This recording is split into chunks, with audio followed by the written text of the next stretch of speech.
Hello and welcome to channel Venus. We are together to learn Julius Caesar once more, and in my last class I had done till line 178, act 1 scene 2, line 178, where Cassius was uh, nearly happy that Brutus could at last be convinced by him and that he could light the fire in Brutus. So he was feeling very happy about it, quite happy. And now what happens? Enter Caesar and his train. Train. What is train? Train are all the followers together, attendants and followers who are accompanying Julius Caesar. Okay. Now Brutus, the games are done, and Caesar is returning. So Cassius says, as they pass by, pluck Casca by the sleeve, and he will, after his Tsar fashion, tell you what had proceeded worthy note today. So Cassius is suggesting to Brutus that as they are passing by, pluck Casca, that is, pull Casca by the sleeve of his shirt, and he will, after his Tsar fashion, Casca, he talks in a rather simple way, and he just talks, he feels that is the way Tsar fashion, he talks in that way. And so Cassius says that he will, after his Tsar fashion, that is, adopting his Tsar fashion, in his Tsar fashion, he will tell you what had proceeded worthy note today. What are the important things that had happened today? He will let us know. Brutus says, I will do so. But look you, Cassius, the angry spot doth glow on Caesar's face, on Caesar's brow, and all the rest look like a chidden tray. Calpurnia's cheek is pale, and Cicero looks with such ferret and such fiery eyes as we have seen him in the Capitol, being crossed in conference by some senators. So overall, the picture which Brutus is giving is that none of them are very happy as they are returning after the games. So the angry spot doth glow on Caesar's face. Caesar looks reasonably angry, and all the rest look like a chidden tray. Chidden, as if they are scolded. Somebody has rebuked them. Somebody has scolded them. They are wearing that sort of a look. They are not happy. Calpurnia's cheek is pale. Calpurnia wears a very pale appearance. And Cicero looks with such ferret and such fiery eyes. Cicero is a senator. He is a very good orator also, and he looks with such ferret and fiery eyes. Ferret is actually it is a half-tame wild animal, sort of, and it is used to hunt out, that is, find out rats, and they have blood red eyes. Okay, and Cicero happens to resemble a ferret as he is coming along, as his eyes resemble the ferret's eyes. Now, as they had seen him in the Capitol, because when he looks like this in the Capitol, when he is crossed by some senators, because he is a very good orator, he talks well, and when he is crossed by senators, he usually looks very angry, the look which he is wearing now as he is accompanying Caesar back from the games. Cassius says, Casca will tell us what the matter is. Caesar Antonius answers. Caesar says, let me have men about me that are fat, sleek-headed men, and such as sleep o' nights. Yon Cassius has a lean and hungry look. he thinks too much. That is, Caesar is saying, he's telling Antonius that, Antony, let me have people around me who are fat, because people who are thin, he especially meaning Cassius, because he is feeling the thin people, they usually they don't sleep well, and that they think a lot. Sleek-headed men, they think a lot.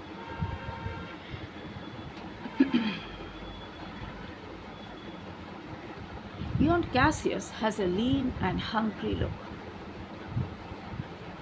Incidentally, Cassius's look is not liked by Caesar. He is not happy with his looks. He feels that Cassius is thinking a lot, and he looks very lean and thin, and he has a hungry look.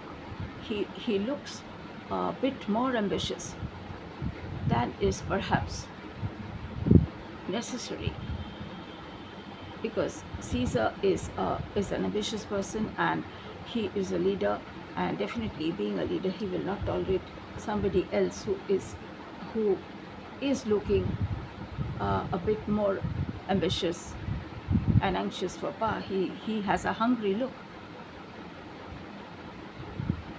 He thinks too much. Now, usually a person who thinks too much can have a lot of thoughts going on in his mind, and Caesar feels it is dangerous. Here he says, such men are dangerous.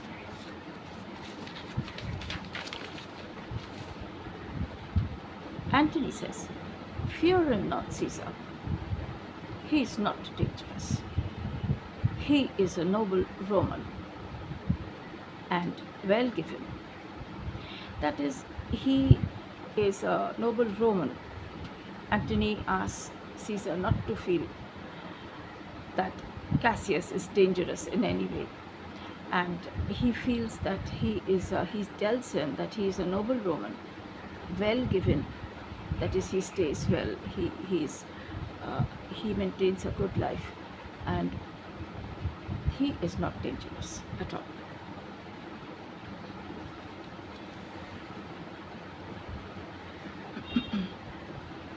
Caesar still is not convinced. He says, would he were fatter, that I wish he would have been fatter, but I fear him not. I do not know the man I should avoid. That is, I am not feeling frightened of him. I fear him not. Yet if my name were liable to fear, that is, yet if my name were liable to fear, that is, it is perhaps, if it is susceptible to fear, that is, if I feel that I am getting myself going down to get frightened of anybody, if at all, but I am Caesar after all. I do not know the man I should avoid. I cannot understand perhaps the man I should avoid. As soon as that spare Cassius, here in this case spare Cassius is lean Cassius or thin Cassius. He reads much. Where is Cassius actually reading? He is reading through the eyes of people. He is reading the situation. He is reading. Here in this case, reads his understanding. He is understanding much more than the ordinary man. He is a great observer, and he looks right through the deeds of men. Cassius, Caesar feels, can understand that he can go through the deeds of men. Whatever man does, he can understand, and he can go through and understand to the core of anything a person does. Why? Because he thinks a lot. He loves no place as thou dost, Antony. That is, he doesn't love place. he doesn't love entertainment. A person watches plays to get entertained. But Cassius, according to Caesar, doesn't love plays as Antony does. And he hears no music. He listens to no music. And a person who doesn't love music, who doesn't listen to music, is a very hard-hearted person. He hears no music. Seldom he smiles. He smiles very rarely. He doesn't smile much, and smiles in such a way as if he mocked himself. He's smiling in such a way as if he's mocking his own self, because actually a person who never smiles, who doesn't ever smile, if he smiles, we may feel that he is joking. It can be that he is smiling at his own self. And scorned his spirit that could be moved to smile at anything. He doesn't need any reason for smiling, just smiling for the sake of it. And he's not really seriously enjoying something to smile. He's perhaps just acting it out. Such men as he be never at heart's ease. They are never at peace inside. In his heart, he is never happy, never content. Whilst they behold a greater than themselves, and therefore they are very dangerous. I rather tell thee what is to be feared than what I fear. I actually am telling you, Caesar tells Antony, that actually I'm telling you something which has to be feared, which has to be taken care of, than what I am fearing. It may be I am not fearing it, but he is dangerous. I rather tell thee what is to be feared than what I fear.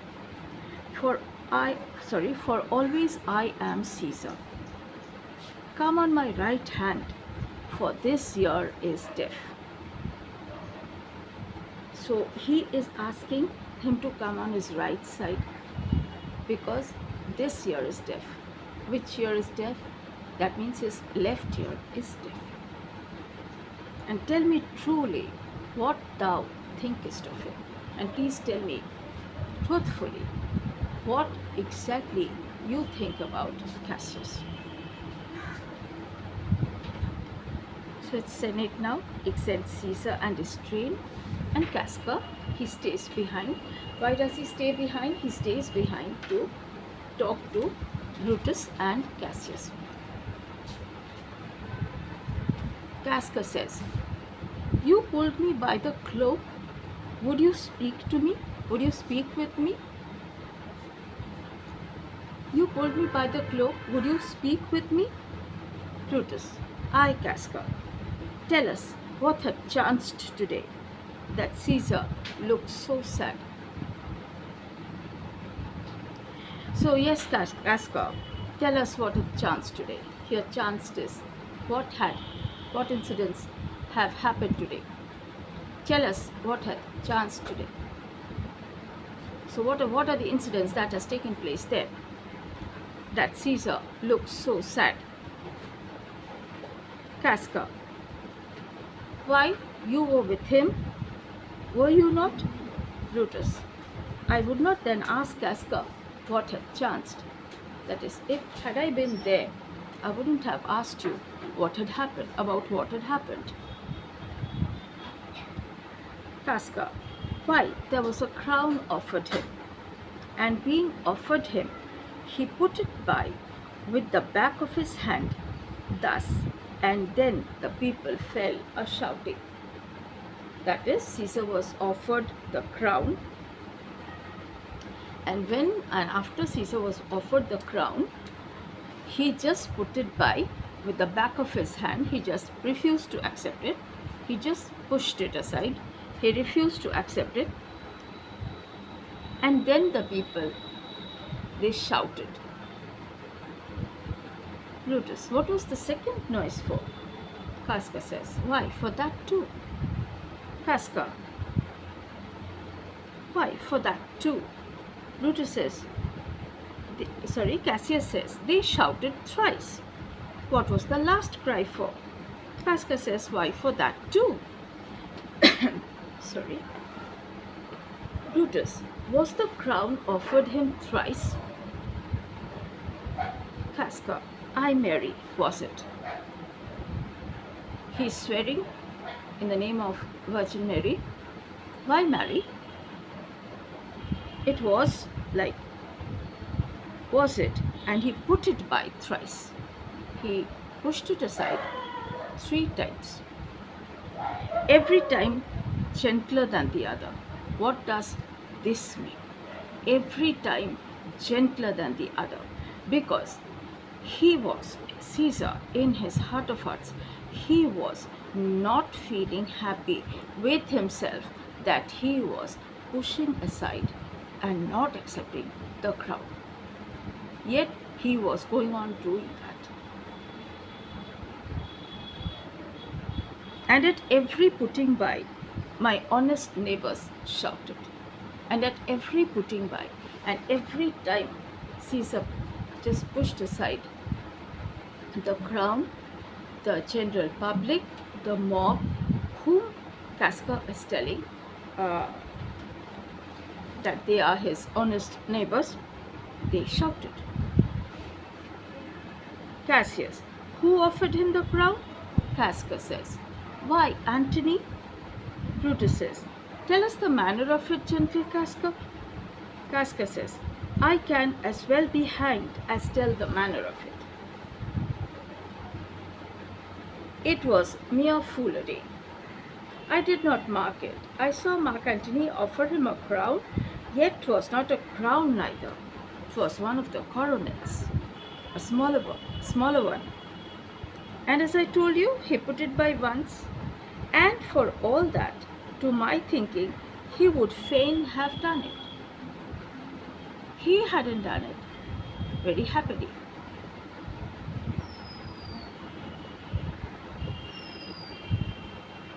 He would fain have had it. He would have been happy to accept the crown. That is, every time pushing it away was not with the original force.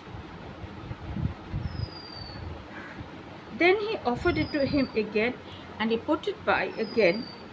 But to my thinking, he was very loath to lay his fingers off it. He was reasonably reluctant. He didn't want to take his fingers off it. He didn't want to take his hand away from the crown. And then he offered it the 3rd time. He put it the 3rd time by. Still, as he refused it, the rabblement hooted. Rabblement is the general public. Hooted is shouted. Now when Casca is saying hooted, he is perhaps not being very respectful towards the towards the general public, towards the mob. And clapped their chapped hands. Why chapped hands?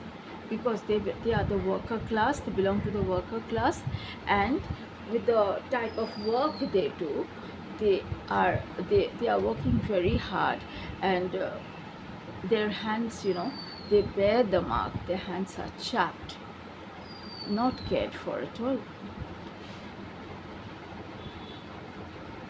And threw up their sweaty nightcaps. Their nightcaps, they're full of sweat. They didn't have the time to change it, wash it, dry it. It's that one cap that they are wearing because they are not very well off. Okay? And uttered such a deal of stinking breath because Caesar refused the crown. They uttered a great deal of stinking breath. That is, they sort of said they were not very happy, so they expressed it. And because Caesar refused the crown, that it had almost choked Caesar. for he swooned and fell down at it. What happened? Caesar, he swooned. He lost his senses and he fainted and he fell down. And for mine own part, I durst not laugh. I durst not laugh for fear of opening my lips and receiving the bad air inside me.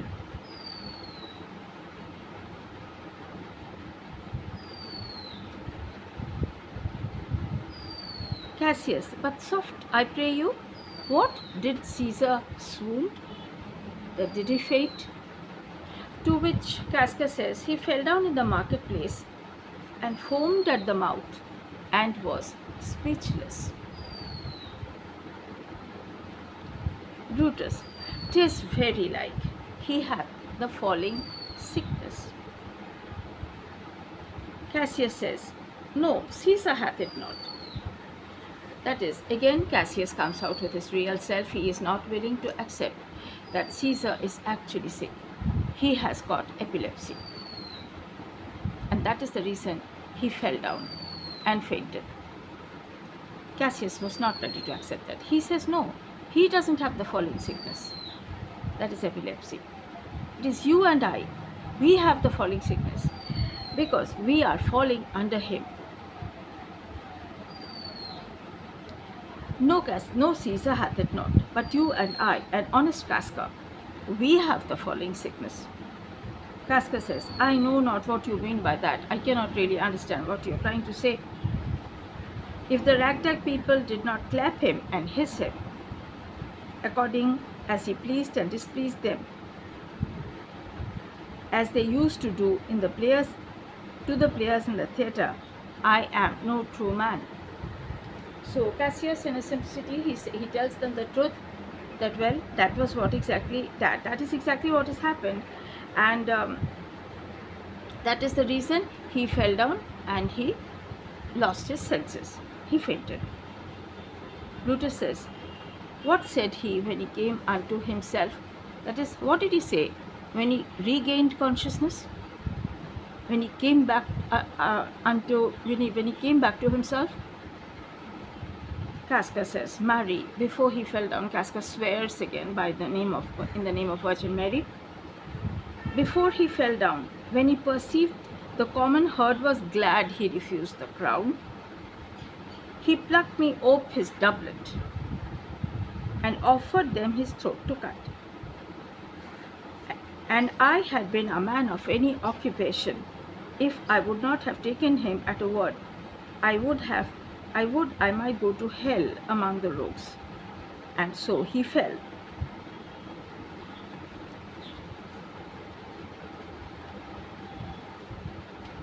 So it is till this much for today. We'll continue in the next video class. Please do let me know your problems in the comment section if you have any. And the moment I finish a part of my teaching, I will be